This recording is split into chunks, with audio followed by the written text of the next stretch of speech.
Ibu sekalian semuanya, Shalom. Ya, senang sekali hari ini tanggal 5 Desember, minggu pertama ya.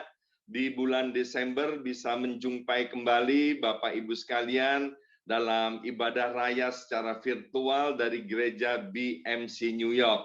Dimanapun Bapak Ibu berada, saya mau mengucapkan baik yang ada di ruangan Zoom ini, di YouTube channel maupun di Facebook dari gereja BMC New York, baik yang di Amerika Serikat maupun di Indonesia. Semuanya semangat pagi ya. Semangat pagi. Apapun yang terjadi, kita harus tetap bersemangat. Nah, Bapak Ibu sekalian, sebelum kita mendengarkan firman Tuhan, ya, saya baru hari ini berkesempatan untuk menyampaikan mengapa kita kok ibadahnya sekarang ganti ke secara virtual, yaitu karena gedung gereja yang kita pakai di 4710 92 Street di Amherst itu sedang bermasalah. Karena beberapa minggu yang lalu, tepatnya pada hari Senin setelah kami ibadah, ada inspeksi dari pemerintah. Nah, sebelum-sebelumnya itu, Bapak Ibu sekalian, kita sudah pakai gedung gereja ini kurang lebih sekitar 12 tahun. Tidak ada masalah, tetapi beberapa bulan terakhir ada komplain dari tetangga tanpa kami tahu siapa tetangga itu, mengkomplain karena ibadah kami ini sangat mengganggu mereka, ya, too noise, ya, mungkin mengganggu istirahat, tidur, dan lain sebagainya. Nah, beberapa kali ketika kami mengadakan ibadah pada minggu pagi, didatangi oleh petugas dari NYPD, polisi New York Police, ya, datang untuk melihat ibadah kami, dan mereka bilang, ya, ini ibadah kami tidak ada masalah.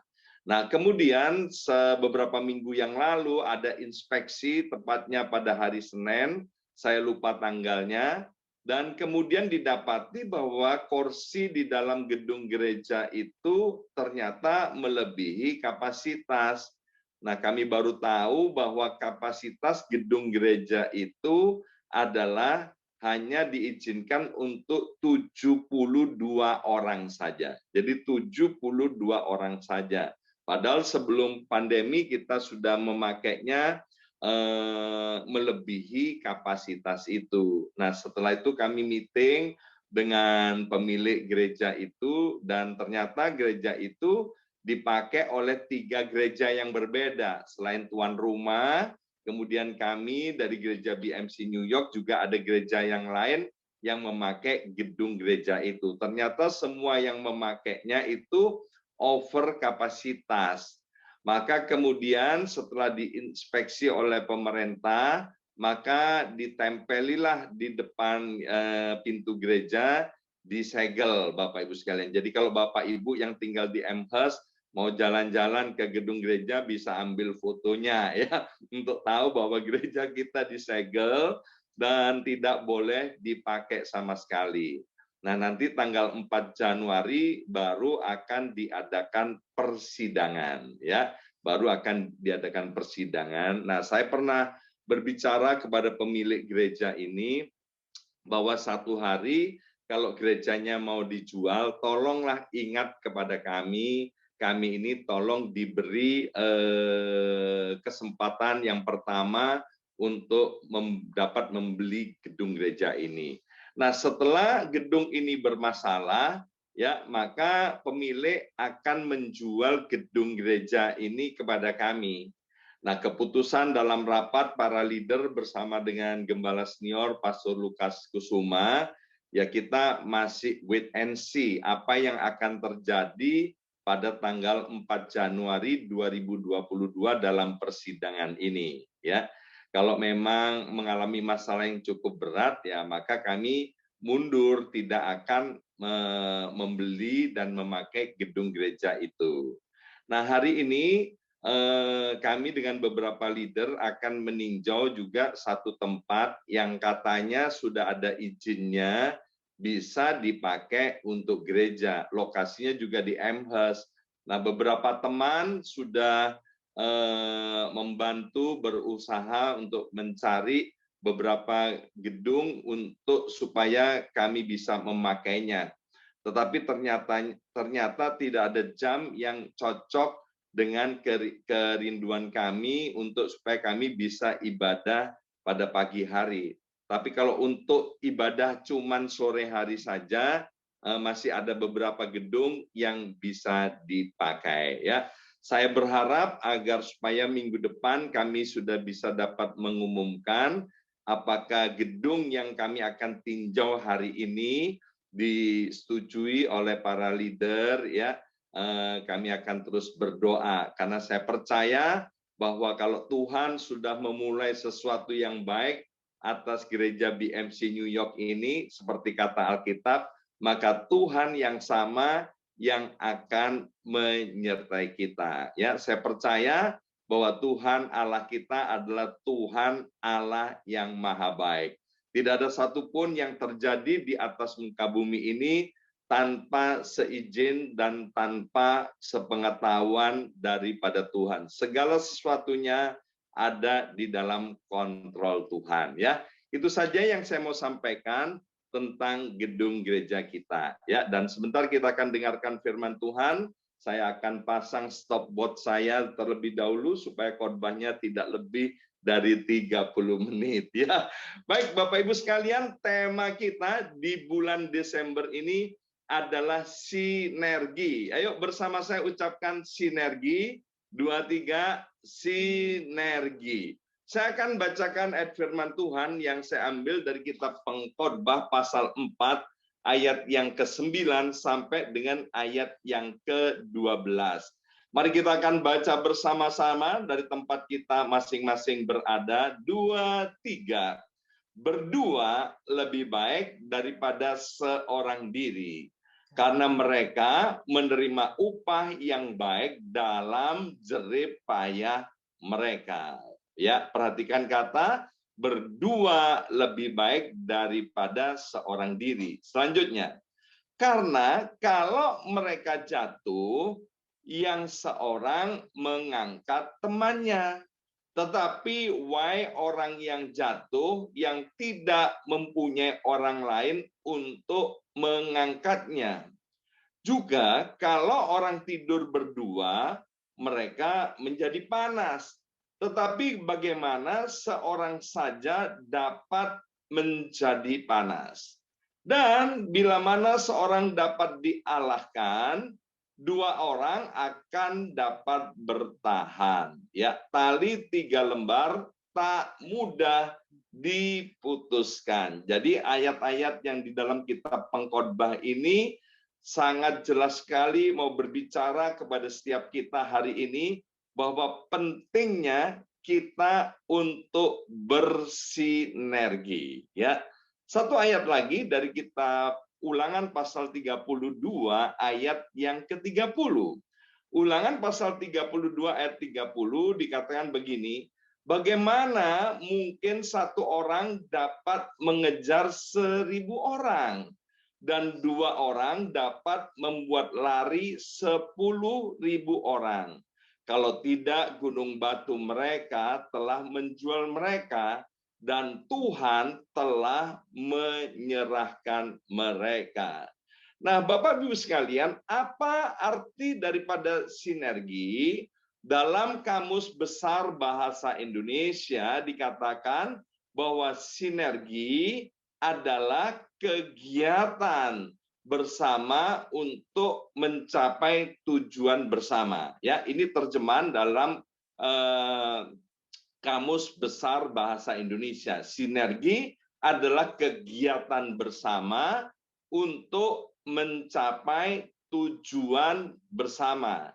Nah, hari Kamis kemarin dalam acara doa pengurapan dan worship from home, Gembala senior kita, Pastor Lukas Kusuma, telah menyampaikan tentang sinergi yang diambil dari kitab Yakobus pasal 3 ayat 16 sampai dengan ayat yang ke-17. Nah, Gembala senior kita mengatakan bahwa sinergi itu akan menghasilkan kekuatan besar dan perkara besar serta efektivitas. Ya, sekali lagi. Sinergi itu akan menghasilkan kekuatan yang besar dan perkara besar serta efektivitas. Ya, dan selanjutnya Gembala Senior menyampaikan bahwa dalam bersinergi pergunakanlah hikmat Tuhan serta buanglah semua sifat iri hati dan mementingkan diri sendiri. Jadi kalau Bapak Ibu sekalian perhatikan slide yang ada di depan ini, pentingnya untuk kita melakukan yang namanya sinergi. Mengapa? Kalau kita melakukan sinergi, maka kita akan menghasilkan kekuatan yang besar lebih daripada ketika kita melakukan sendiri saja tanpa sinergi. Dan kemudian kalau kita melakukan sinergi, bukan hanya menghasilkan kekuatan yang besar, tapi perkara-perkara yang besar itu juga akan kita alami. Ya, ayat-ayat pendahulu tadi mengatakan bahwa kalau satu orang sendiri, kalau jatuh, maka nggak ada yang mengangkatnya. Tapi kalau ada dua orang, kalau yang satu jatuh, maka yang lainnya dapat mengangkatnya. Seperti ketika saya jatuh, Bapak Ibu sekalian, jatuh di dalam dosa, saudara. Maka istri saya, seorang wanita yang berhati emas ini luar biasa, ya, dengan kekuatan daripada Tuhan, akhirnya dipakai Tuhan untuk menolong, mengangkat saya yang sedang jatuh ini. Dan tadi ayat-ayat itu mengatakan kalau satu orang bisa mengalahkan 1.000 orang. Jadi sekali lagi, Alkitab berkata kalau satu orang bisa mengalahkan satu orang, dan kalau dua orang itu bukan mengalahkan 1.000 orang. Tapi dikatakan kalau dua orang hasilnya berlipat kali ganda, yaitu bisa mengalahkan sampai 10.000 orang. Jadi bayangkan 10 kali lipat lebih banyak ketika terjadi yang namanya sinergi. Nah, hari ini kita akan belajar dua hal. Yang pertama, yaitu bagaimana supaya kita ini berhasil di dalam bersinergi dengan sesama. Kunci keberhasilan untuk kita bisa bersinergi dengan sesama adalah kesetiaan dan integritas. Bersama saya ucapkan kesetiaan dan integritas. 2, 3, kesetiaan dan integritas. Ya, kalau kita mau berhasil di dalam bersinergi sebagai seorang suami dan istri, atau bersinergi dengan teman bisnis kita, ya, atau kita bersinergi dalam apa saja, maka kunci keberhasilan dalam sinergi itu adalah kesetiaan dan integritas.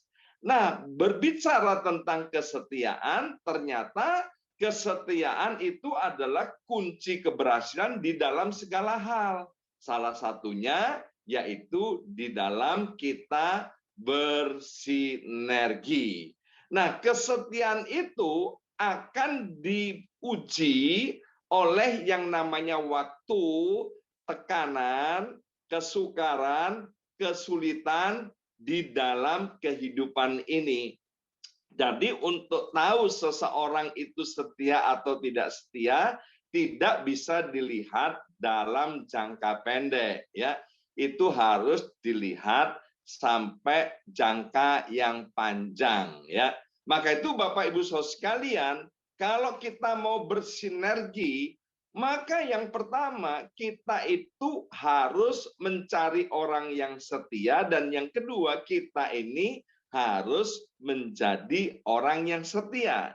Di dalam kitab Amsal dengan jelas berkata begini, bahwa banyak orang menyebut dirinya baik hati, tetapi orang yang setia siapa yang menemukannya? Ya, kalau kita mau berkata jujur, ya, kalau kita cari orang baik hati itu pasti banyak, ya. Kita ketemu di mana-mana, dengan orang yang baik hati, baik mereka yang menyebut dirinya baik hati maupun kita yang memberi stempel kepada mereka. Oh, baik sekali ya orang itu. Ya, kita akan ketemu dengan orang-orang yang seperti ini, saudara. Ya, kami dalam keluarga seringkali berkata, aduh orang itu kok baik sekali ya. Oh, yang itu kok baik sekali ya. Yang ini kok baik sekali. Jadi banyak sekali kalau kita menghadapi kehidupan ini, kita ketemu dengan orang yang baik hati itu banyak sekali. Tetapi dengan orang yang setia, Alkitab sudah dengan jelas menuliskan jarang kita bisa menemukan orang yang setia. Nah, kalau jarang dan susah untuk menemukan orang yang setia, mari yang pertama-tama jadilah kita orang yang setia. Sebab kalau kita jadi orang yang setia, maka saya percaya akan banyak orang yang mau bersinergi dengan kita, ya kan? Nah, yang kedua, Bapak Ibu sekalian, selain setia, maka dibutuhkan yang namanya integritas. Apa itu integritas? Integritas seringkali saya sudah sampaikan, yaitu berlaku benar tanpa pengawasan. Berintegritas itu apa? Apa yang diucapkan itu sama dengan apa yang dilakukan. Dia melakukan apa yang diucapkan dan dia mengucapkan apa yang dilakukan. Itu yang disebut dengan integritas. Nah, Bapak Ibu sekalian yang dikasih oleh Tuhan, kita semua ini diciptakan oleh Tuhan sebagai makhluk sosial, ya. Artinya kita ini sesungguhnya tidak dapat hidup sendiri. Mengapa? Karena memang desainnya sudah seperti itu, sehingga kita saling membutuhkan satu dengan yang lainnya. Ya, selain kita butuh Tuhan, kita butuh sesama. Seorang pedagang, ya, dia nggak bisa berdagang sendiri, meskipun dia punya uang banyak, punya barang banyak, dia membutuhkan yang namanya pelanggan. Benar atau benar? Ya kan? Kemudian sebagai seorang pendeta, sebagai seorang gembala sidang, nggak bisa gembala sidang atau pendeta sendirian, maka gembala sidang atau pendeta membutuhkan yang namanya jemaat, membutuhkan yang namanya pelayan-pelayan Tuhan. Kalau kita misalnya seorang guru, ya, entah guru masak, guru karate, guru silat, atau guru apa aja, ya, yang namanya guru juga membutuhkan yang namanya murid. Murid juga membutuhkan guru, ya. Inilah ketergantungan satu dengan yang lainnya, sehingga diperlukan yang namanya sinergi. Seorang dokter yang ahli, yang pandai, yang memiliki gelar, titel, dan pengalaman yang luar biasa, maka yang namanya dokter juga membutuhkan yang namanya pasien. Ya, ingat yang pertama tadi, kalau kita bersinergi, maka kita akan mendapatkan kekuatan yang besar dan akan melakukan perkara-perkara yang besar. Nah, Alkitab pernah bercerita tentang seorang yang bernama Daniel, ya. Saya mau ceritakan tentang Daniel pada zaman pemerintahan Raja Darius. Daniel itu kan luar biasa. Daniel itu rajanya ganti sampai 4 kali, tapi Daniel tetap jadi orang nomor 1 ya setelah raja di dalam pemerintahan. Nah, ini kisah waktu Daniel di bawah pemerintahan raja yang bernama Darius. Karena orang-orang iri kepada Daniel, sebab Daniel diangkat untuk menjadi wakil raja langsung mengepalai 3 wakil daripada, itu kan pemerintahan Darius itu ada 120 state atau 120 provinsi. 120 provinsi itu dikuasai oleh atasan daripada gubernur, 3 gubernur, ya kan, salah satunya Daniel. Dan kemudian raja terpesona, Raja Darius terpesona dengan Daniel, maka Daniel itu mau diangkat menjadi kepala dari semuanya, ya.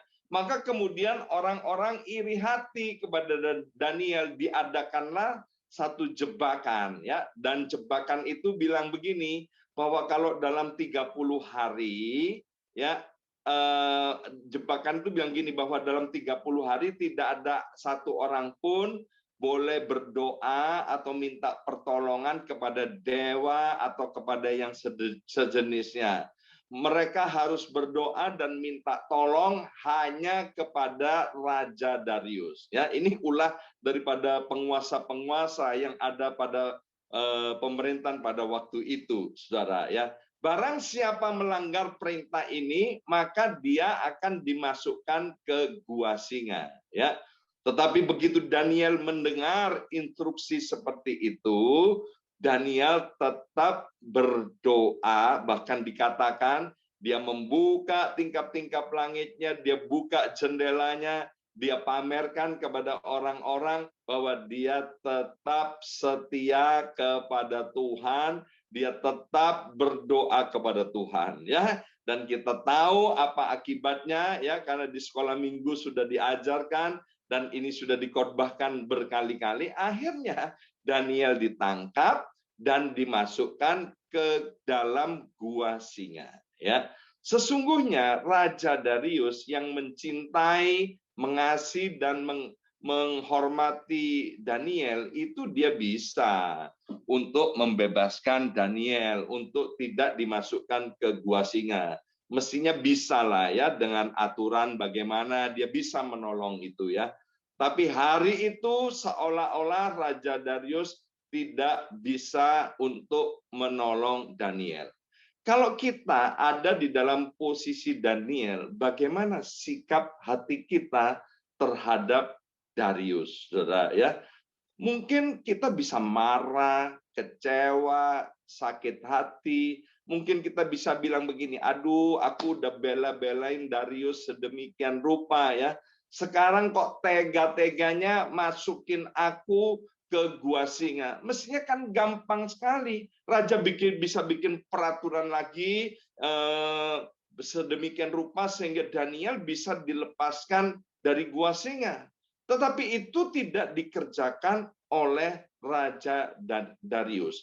Daniel punya banyak alasan untuk kecewa dan sakit hati kepada Raja Darius. Dan kita tahu akhirnya Daniel dimasukkan ke gua singa dan Tuhan menyertai menolong Daniel dan Daniel selamat, saudara. Ya, sehingga keesokan harinya atas perintah Raja Darius maka Daniel diangkat dari gua singa, ya. Dan ini lihat kesetiaan Daniel. Daniel bisa bilang begini, Raja Darius, ya, sorry ya, selesailah hubungan kita sampai di sini. Kamu ini bocai, bodoh, bocengli, udah ditolongin, udah dibela-belain, ya. Aku sampai dimasukkan ke gua singa. Kamu tahu nggak? Aku ini trauma loh. Gara-gara dimasukkan gua singa. Tadi lihat kucing aja aku takut. Aku pikir dia singa. Kamu itu begitu sih. Jangan begitu Raja Darius. Ya kan? Bocah kamu ini. Udah ditolongin seperti itu. Udah aku nggak mau lagi untuk ikut engkau. Udah urus sendiri kerajaanmu. Emangnya kata orang Surabaya, paten. Ya kan? Nggak paten aku jadi orang kerajaan. Tetapi Daniel tidak melakukan hal itu. Mengapa? Karena Daniel adalah tipe orang yang setia. Kalau kita setia kepada yang baik saja, itu nggak perlu Tuhan, Bapak Ibu sekalian, ya. Orang yang nggak kenal Tuhan itu mereka setia-setia loh. Kalau kamu baik sama aku baik sama kamu. Saya mengenal ya suku-suku di Indonesia itu kan banyak banget. Ada suku-suku yang terkenal setianya luar biasa. Tetapi suku-suku yang setia itu kalau disakiti hatinya, dia juga bisa nggak setia. Tetapi kekristenan, orang yang percaya kepada Tuhan itu yang membuat berbeda. Ya, ketika mengalami hal yang tidak baik, maka orang itu tetap setia. Maka itu Bapak Ibu sekalian, di setiap musim kehidupan, kita itu harus jadi pribadi yang setia. Ya, di dalam bersinergi ketika kita setia, percayalah, kita akan melakukan perkara-perkara yang besar. Bicara tentang integritas, Daniel sama sekali tidak menaruh dendam kepada Darius, ya kan? Daniel bisa aja begini, ya kan? Sekarang kamu kan masih mau mempercayakan kepada aku, ya. Kamu udah lihat kan, aku hebat kan? Aku ini dikeluarkan dari gua singa loh. Kamu jangan main-main sama aku. Kamu mulai nanti ya, kapan-kapan ya, kalau ada kesempatan, kopimu tak masukin sianida, ya kan? Kamu nggak akan tahu, setelah itu kamu akan klepek-klepek, biar tahu rasa kamu, ya kan? Tapi Daniel tidak melakukan hal itu. Daniel tetap berlaku benar, Bapak Ibu sekalian. Meskipun dia punya banyak kesempatan untuk melakukan balas dendam kepada Raja Darius. Ingat, kitab Amsal berkata bahwa besi menajamkan besi, manusia menajamkan sesamanya. Perlunya sinergi, yaitu agar supaya kita ini saling mengasah. Bersama saya ucapkan saling mengasah. 2, 3, saling mengasah. Maka itu Bapak Ibu sekalian, kita ini mestinya bangga kalau kita itu diasah oleh orang yang kelihatannya lebih rohani daripada kita. Mengapa? Karena artinya level kita udah sama dengan mereka. Ya, seperti petinju, kalau Bapak Ibu mengikuti petinju, Mike Tyson itu adalah salah satu petinju favorit saya. Ya, sampai saya mimpi pun mimpi tentang Mike Tyson. Dia adalah jagoan tinju untuk kelas berat. Dan Mike Tyson nggak pernah ditanding dengan yang kelas ringan, ya kan? Kenapa? Kalau ditanding dengan kelas yang ringan, maka petinju kelas ringan sekali tonjok, dia langsung akan kelepek-kelepek. Tapi Mike Tyson ditinju dengan yang selevel, yaitu sama-sama kelas berat. Jadi ketika kita ngalami gesekan dan kelihatan itu orang lebih rohani daripada kita, maka itu Bapak Ibu sekalian, jangan ada seorang pun daripada kita yang kemudian murtad bahkan mengundurkan diri. Tirulah Daniel, Bapak Ibu sekalian. Namanya harum sampai hari ini. Mengapa? Karena Daniel setia dan berintegritas, ya. Itu hal yang pertama, Bapak Ibu sekalian. Maka itu Bapak Ibu sekalian, di dalam kitab Roma dengan jelas berkata, terimalah orang yang lemah imannya tanpa mempercakapkan pendapatnya. Yang pertama, kalau kita mau bersinergi, Bapak Ibu sekalian, maka kita harus siap-siap menjadi orang yang setia dan berintegritas. Kita harus siap untuk menerima partner kita tanpa kita mempercakapkan pendapatnya. Kita harus menerima segala kelebihan dan kekurangannya. Ya, kemarin saya ngobrol sama Marcel, saudara, yang nampak di layar tuh sebagai operator, ya kan? Dan Marcel bilang begini, ya Pastor, memang tidak ada manusia yang sempurna, ya. Kami ini kan bikin rundown setiap pertemuan, Bapak Ibu sekalian, ya. Kami ini sebelum lepaskan yang namanya rundown, kami ini udah baca, teliti, dan beberapa orang memeriksa rundown itu, ya kan, agar kalau bisa zero kesalahan.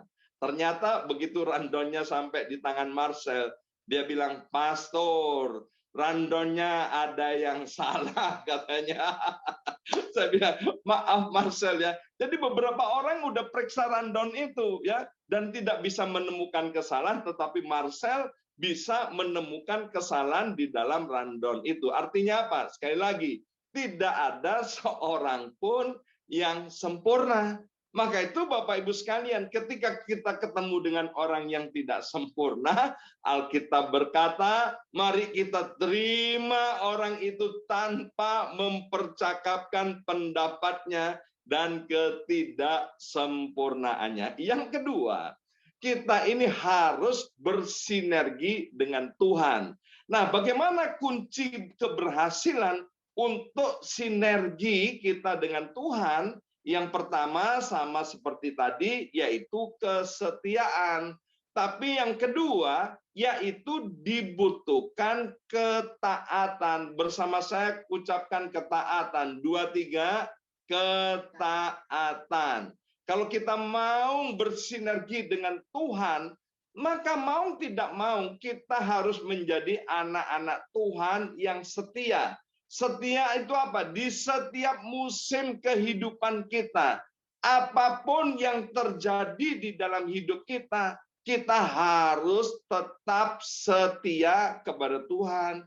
Jangan ketika kita mengalami hal-hal yang baik, kita setia kepada Tuhan, tetapi ketika kita mengalami hal-hal yang tidak baik, kemudian kita tidak mau setia kepada Tuhan. Kembali kepada Daniel, ya. Daniel, Bapak Ibu sekalian, di dalam menjalankan roda pemerintahan di negeri orang asing sebagai seorang tawanan, Daniel itu luar biasa. Dia ini kan dikatakan oleh Alkitab orang yang penuh dengan Roh Allah, ya.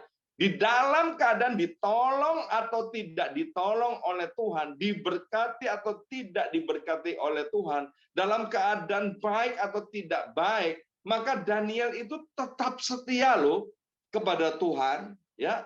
Ingat tadi waktu dia ada ancaman kalau kamu berdoa maka kamu akan dimasukkan ke gua singa. Oh, Daniel enggak. Daniel lebih memilih untuk setia kepada Tuhan, ya. Nah, yang kedua, kalau kita mau berhasil di dalam bersinergi dengan Tuhan, maka kita harus taat. Taat kepada apa? Ya tentu taat kepada firman Tuhan. Saya seringkali katakan begini, bahwa burung itu habitatnya di udara, ya. Kemudian ikan habitatnya di air, nggak bisa dibalik-balik, ya kan? Demikian juga kita ini manusia ciptaan Tuhan, makhluk ciptaan Tuhan yang paling mulia. Habitat kita ada di dalam Taman Eden, ada di dalam hadirat Tuhan. Ketika kita keluar dari Taman Eden, ketika kita keluar dari hadirat Tuhan, maka maaf Bapak Ibu sekalian, kita itu jadinya edan, saudara, ya. Karena jadinya edan, kita nggak bisa maksimal. Maka itu sebelum kita tinggalkan tahun 2021, mari Bapak Ibu sekalian, kita pererat, kita tingkatkan bersinergi dengan sesama maupun bersinergi dengan Tuhan. Ingat, hari ini, saudara, Tuhan mau berbicara kepada kita, juga di mana kita sedang menghadapi bulan Natal, ya. Natal itu artinya apa? Tuhan datang ke dunia, Tuhan itu mencari kita, Bapak Ibu sekalian. Bukan kita yang mencari Tuhan. Ya, kalau kita cari Tuhan, kalau kita cari Presiden Amerika, ya susahnya luar biasa. Tapi ini Tuhan datang ke dunia untuk mencari kita. Buat apa dia mencari kita? Karena Tuhan mau bersinergi dengan kita. Dan percayalah Bapak Ibu sekalian, ketika kita mau, saudara, Tuhan tuh nggak maksa Bapak Ibu sekalian, ya. Dia datang, dia ketuk pintu, kalau ada yang membukakan, kata Alkitab, aku akan masuk ke dalamnya dan akan bersama-sama dengan dia. Jadi Tuhan, peristiwa Natal ini Tuhan datang ke dunia ini untuk apa? Bersinergi dengan kita. Ya, saya katakan begini, bahwa bilangan manusia itu adalah 0, ya. 0. Seberapa besar 0 itu, yang namanya 0 tetap 0, ya. Kalau 0 ditambah 1000 itu sama dengan 1000. Kalau 0 ditambah 2000 sama dengan 2000. Kalau 0 ditambah 3000 sama dengan 3000. Nah, bilangan Tuhan itu berapa? Apakah 1000, apakah 2000 atau 3000? Enggak. Bilangan Tuhan itu adalah infinity, tidak terbatas. Jadi kalau kita 0, yang nggak ada apa-apanya, kita bersinergi dengan Tuhan, karena Tuhan sendiri yang punya inisiatif mau bersinergi dengan kita. Percayalah, ya, seperti tadi yang pembukaan, kita akan memiliki kekuatan yang besar, dan kita juga akan melakukan perkara-perkara yang besar, kita akan mengalami perkara-perkara yang besar, dan hidup kita akan semakin efektif. Nah, hari ini Bapak Ibu sekalian, sekali lagi Tuhan mau berbicara kepada kita pentingnya untuk kita bersinergi. Yang kedua, kunci keberhasilan sinergi dengan sesama adalah kesetiaan dan integritas. Sedangkan bagian yang terakhir bahwa kunci keberhasilan untuk bersinergi dengan Tuhan adalah kesetiaan dan ketaatan. Maka itu Bapak Ibu sekalian, ya, melalui kebenaran firman Tuhan, biarlah firman Tuhan ini kita mau renung-renungkan sedemikian rupa Bapak Ibu sekalian, sehingga kita tidak menjadi lone ranger, ya. Kita tidak menjadi petarung sendirian, tapi mari kita mau bersinergi. Yang pertama, bersinergilah dengan sesama. Caranya gimana? Kesetiaan, kita menjadi pribadi yang setia dan berintegritas. Dan yang kedua, kita harus bersinergi dengan Tuhan. Kuncinya apa? Yaitu kesetiaan dan ketaatan. Amin.